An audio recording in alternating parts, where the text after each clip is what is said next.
On Monday. Set the stage, August 17th. Sunny Monday, Sunny August Monday. day.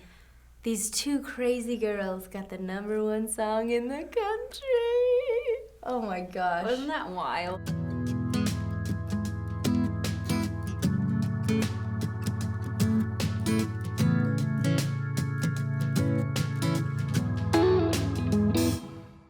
Like every time it came on the radio, I made a very purposeful intention to just stop and listen to it because, I mean, there were, 5 years that we didn't hear any of our songs on the radio? Mm-hmm. And I just got to a point where I just kind of gave up hope that I would ever hear our song on the radio. Same. And not only hearing it on the radio, but like listening to one station and then turning to the next one. And it's still on the radio. Dies on the radio. I literally just got in my car. This is so fun. Mama, I made it! Like, does it get better than that? I No, don't know. it doesn't. It doesn't. It doesn't.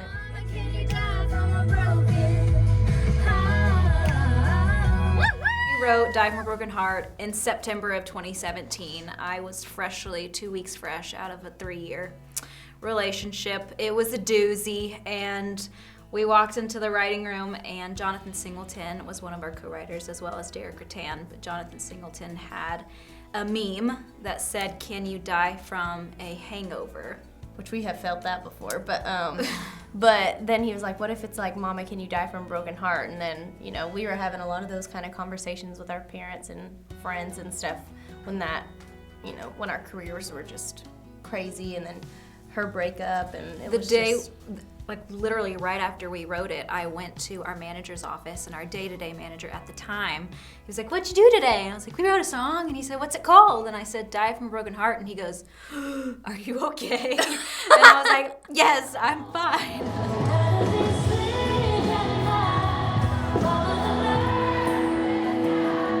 When I heard Die From a Broken Heart, I knew we had a piece of magic there. It just connected. It made me go back and feel like I was the girl in the song. It also made me think about being the mom in the song. The interesting part about that song is you play it for different people. People take a different role. They all put themselves in that song one way or another. And you feel the pain that this person went through. And then to hear it was actually Tae's story makes it even that much more powerful. Holy moly, like that's not only a true story, but how true is it for every little girl? And every guy, too, probably. It sounded like something that you'd hear on country radio that could get played. And I was excited about it. It was kind of a throwback. It was something that was very familiar in the way that the record sounded. But with down-tempo records at country radio, these days, it's a really scary prospect. Radio programs will tell you, bring tempo, bring tempo. So once we got the music Maddie and Tae had turned in, we start working on what's going to be the lead single. How are we going to launch them at Mercury Records? Radio really gravitated towards Friends Don't, which became our first single. It was probably the most down-the-middle song on the record. It was good tempo, relatable, and radio folks we had played it for liked that song and felt like that was a good lead. We thought we had a good chance to get it played. So we shipped it to radio, and we had some stations out west really go hard. We got over 1,500 spins from some of those radio stations that really played Friends Don't a lot. We knew it probably should have been a bigger hit than it was on the chart, but just couldn't put it all together at the right time. I remember that. Tae probably doesn't. Yeah, this is why when she has kids and they have questions, I'm gonna be like, okay, so this is how the story goes. Yeah, I got a memory like an elephant. I was actually getting a little bit frustrated. It just felt like it wasn't going anywhere, and I called Damon. I was like, hey, like, what are we doing wrong? Like, does our music suck? Do people not like us? Like, what the hell? Like, why is this not working? And not in a bratty way, but like, hey, if there's give us feedback. Yeah, if there's something we're doing wrong, tell us, and we'll fix it, and we'll change something. What we didn't really count on, and we never do, otherwise you wouldn't keep showing up, is that females aren't cutting through from a radio standpoint. They are just, it's taken forever to get through. You feel like you're going in quicksand, for 30 plus weeks. You've easily wasted that before anybody's even heard anything. And so that's what happened with Friends Don't. In the meantime, I took the record over to Sirius XM. He's like, you're missing the song. The song is Die From a Broken Heart. I said, well, then go play it. And he did. And it blew up instantly. You saw it from the first week that we started getting significant streams. We got call-ins. It was just, people were consuming and gravitating towards the song. So as that thing started to blow, JR's like, I'm telling you, I've got something really big here. Like, what are you guys doing? You should probably get off that song. The Highway, they were they were like the main reason why Die From a Broken Heart was chosen as a single, because JR loved that song. Die From a Broken Heart continually raised its hand over and over and over. Anytime we paid attention to that song, it continued to grow and grow and grow until it just became inevitable that it was going to be the country radio single. We shipped Die From a Broken Heart to, our 157 radio stations, and we had an ad date of May 3rd of 2019. It was the first opportunity they had to add it to their playlist and play it at country radio. It was 55 weeks on the chart, but that doesn't count for the weeks that it wasn't on the chart. So it took weeks and weeks and weeks to even get it to chart. There were lots of moments when Die From a Broken Heart was climbing the charts, or not so. I was ready to give up. I don't know. Were you? Yeah. Could you have given up on it? Oh, yeah. Yeah, I think we were just scared, though. Yeah, it was all fear-based. But thankfully, our team, there is no fear in that team. And Damon was like, just trust me, like, give me, 6 more weeks, or give me 12 more weeks, or whatever. And we'd agree on a amount of time. I do remember that. The living and dying moments, they're the most brutal that there are. That's why it's 55 weeks to get here. But there was a lot of living and dying moments, and not just on a radio chart, but also with the girls. I mean, they are just like, I don't know if we can keep doing it this way. Like, really, maybe people have decided we aren't supposed to make it from a radio standpoint. Then what do we do? How else do we build it? I think the girls were able to figure out that they needed to compartmentalize terrestrial radio into another place and keep their focus on where they could make forward progress, whether that be touring or social media or another single at satellite radio or streaming. And so they began to really pour themselves into where they could make progress. And we always came up with, this is how we go next. If there is not this scene, then we have to go build it somewhere else. Fans are getting it faster than some of the gatekeepers are going to get it. That's okay. We got to keep the fans fed. Once we put the video out, the streams did the same thing that the digital streams did when we put the music out on the digital platforms. I mean, it just immediately took a life of its own. We knew something special was happening when we got a gold plaque. We were at the Opry and they surprised us with gold plaques, and the song wasn't even top 30.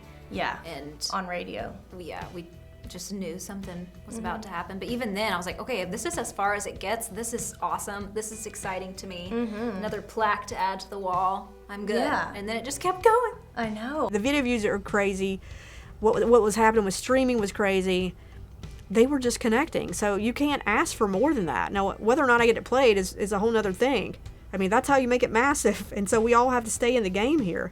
But you are already connecting. You've already won. So how do we keep exposing it? However we have to do that. One of our last shows of last year, the crowd was singing Die From a Broken Heart just as loud as Girl in a Country Song, and I thought, yeah, there's something here. Something's gonna happen with this song. If it goes #1, who knows? Who knows if, this is gonna be a career hit, but it's special. We decided to roll the album into 3 parts, which was a different strategy than before, and it was really based on how long everything was taken from a radio standpoint. When we released the full record in April.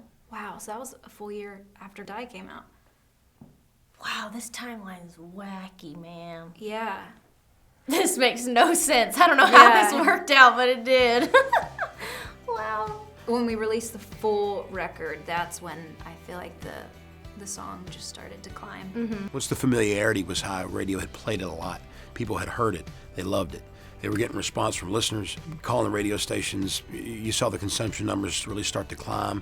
It wouldn't be without you guys. This wouldn't be happening without you guys. So we just want to say thank you so much. And I never want to take these moments for granted. So thank you. Right about top 10, Damon and I had a conversation, and he said, I think we can get it all the way. Gosh, I just got chills thinking about that. But it truly was crazy to think about.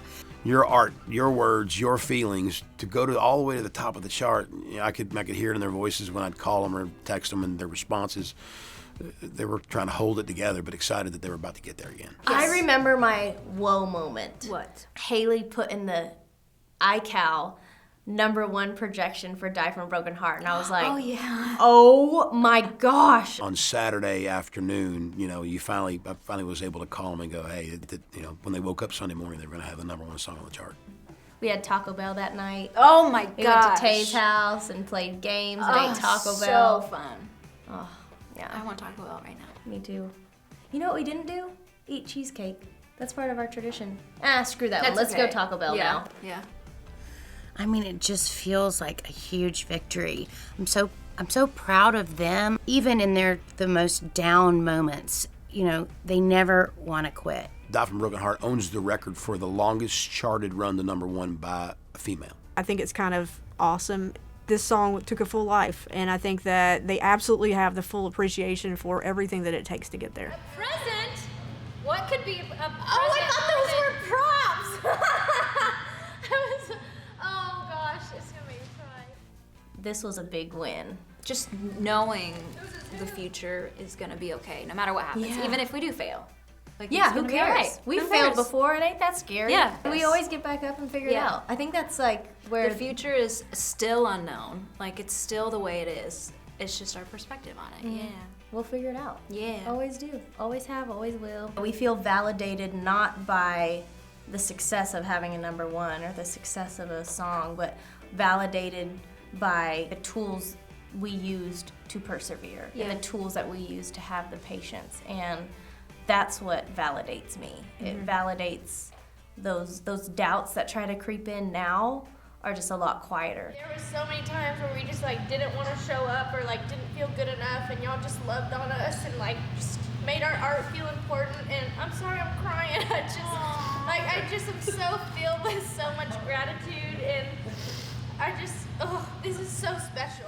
Feel so much relief. I feel a lot of relief. Yeah, I have like a confidence in us and our team and myself that there's nothing that can be thrown our way that we can't figure out. Yeah. We didn't give up. Perseverance. Look it up in the dictionary. You see these two faces.